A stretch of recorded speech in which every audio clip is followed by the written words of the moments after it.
You usually meet your doctor in person, but sometimes you might meet them in a different way, a video appointment. They can chat with you and your mum or dad, or another grown-up who's important to you, using a laptop, tablet, or smartphone. It's no less important than meeting them in person, but it can be much easier. Lots of other children are having these video appointments with their doctors, some of them right now, but each one is private. Nobody else can see or hear what's happening. Johnny was still feeling a little poorly and was a bit worried about his first video appointment with Dr. Cush. But he talked to his mum about it and they sorted things out. They thought about all the questions they'd like to ask Dr. Cush. Johnny was worried in case Mum went out, but Mum reassured him the appointment wouldn't happen without her. They were going to use a smartphone for the video appointment. They made sure Johnny was sitting comfortably and that Dr. Cush would be able to see them both easily during the call.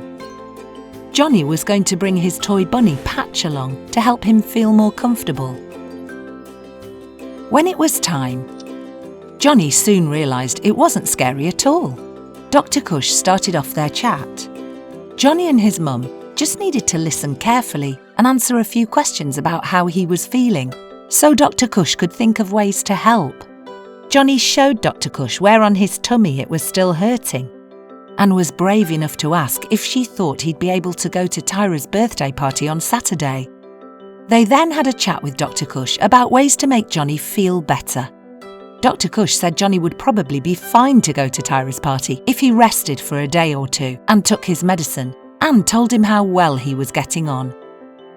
They all waved goodbye. Remember that appointments won't always be by video. If Dr. Cush needs to see Johnny in person, she will. Or if Johnny wants to see Dr. Cush in person, he could tell his mum, and it could be arranged. So for your video appointment, remember, it's just as important as the times when you see a doctor in person. Get comfy in a place where you can be easily seen and heard. Think about any questions you have and try to ask them if you can. Listen carefully and always let us know if you're finding it difficult. We can think of ways to help. You might see a doctor or other person at hospital for all kinds of reasons through a video appointment. Whatever it's for, it will be a safe space where we can all work together to try to make you better.